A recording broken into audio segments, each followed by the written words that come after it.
Hello दोस्तों, जय हिंद। मैं आप सभी का स्वागत करता हूं आप ही के छोटे से चैनल केमिस्ट्री वाला में। आज हम पढ़ने वाले हैं मैटर। मैटर का पार्ट 2 आज हम पढ़ेंगे। पार्ट 1 में हमने बहुत सारी चीज़ें पहले ही कवर कर ली थी। आज हम कंपाउंड्स से स्टार्ट करेंगे। तो सबसे पहले जान लेते हैं कि कंपाउंड्स होते क्या हैं। Those pure substances in which 2 or more than types of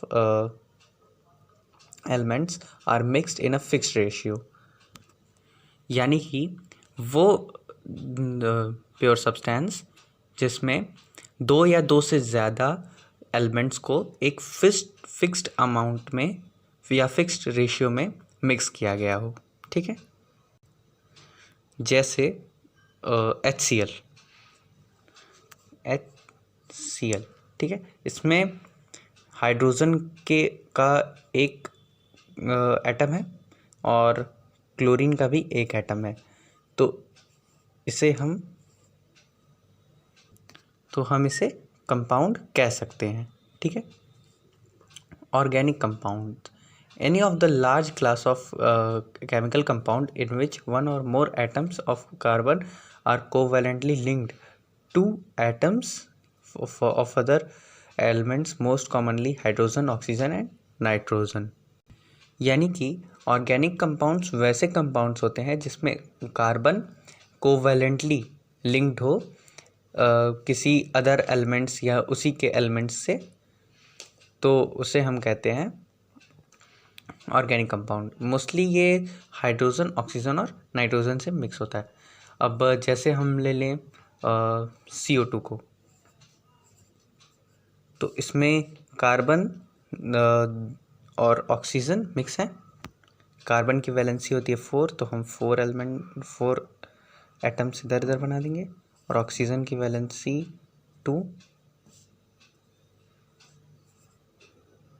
ठीक है, तो ये कोवैलेंटली लिंक्ड हो गया, तो हम इसे ऑर्गेनिक कंपाउंड कह सकते हैं। ठीक है, अब बढ़ते हैं ऑर्गेनिक कंपाउंड की तरफ। Chemical compound that lakhs carbon hydrogen bonds, यानी कि हम सीधे सीधे समझ सकते हैं कि ऐसे कंपाउंड्स जिसमें कार्बन प्रेजेंट ना हो। ठीक है, वैसे कंपाउंड्स को हम कहते हैं इनऑर्गेनिक कंपाउंड्स। ठीक है, अब हम बढ़ते हैं मिक्सचर की तरफ। A mixture is a material made up of 2 or more different substances which are not chemically combined। यानी कि 2 या 2 से ज़्यादा सब्सटेंसेस को अगर हम किसी भी रेशियो में मिक्स कर दें तो जो हमें प्रोडक्ट फॉर्म मिलेगा वो होगा मिक्सचर। ठीक है, मिक्सचर 2 टाइप्स के होते हैं, homogeneous mixtures and heterogeneous mixtures. ठीक है, अब पहले होमोजीनियस मिक्सचर देखते हैं। Mixture in which the composition is uniform through out the mixture, यानी कि ऐसा मिक्सचर जिसमें सब्सटेंसेस का जो कंपोजिशन है वो एक समान होना चाहिए। ठीक है, तो उस वैसे मिक्सचर को हम कहते हैं होमोजीनियस मिक्सचर। ठीक है, अगर हम इसका एग्जांपल लें तो अगर हम पानी में सॉल्ट मिक्स करेंगे तो उसका जो सॉल्ट का जो कंसंट्रेशन है वो हर जगह यूनिफॉर्म होगा, यानी हर जगह एक समान होगा। तो वैसे मिक्सचर को हम कह सकते हैं होमोजीनियस मिक्सचर। ठीक है, अब हेट्रोजीनियस मिक्सचर क्या होता है? Mixture in which composition is not uniform through out the mixture, यानी कि ऐसा मिक्सचर जिसमें सब्सटेंसेस का जो कंपोजिशन है वो हर जगह यूनिफॉर्म ना हो।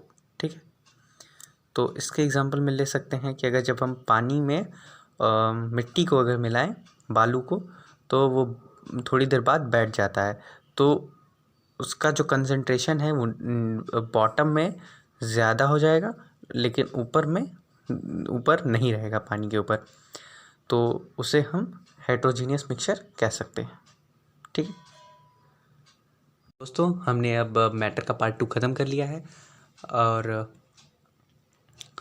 अगर हमारी वीडियो आपको अच्छी लगती है तो हमारी वीडियो को लाइक करें, शेयर करें। हमारे चैनल को अभी तक अगर आपने सब्सक्राइब नहीं किया है तो सब्सक्राइब करें, अपने दोस्तों के साथ शेयर करें। Thank you. जय हिंद।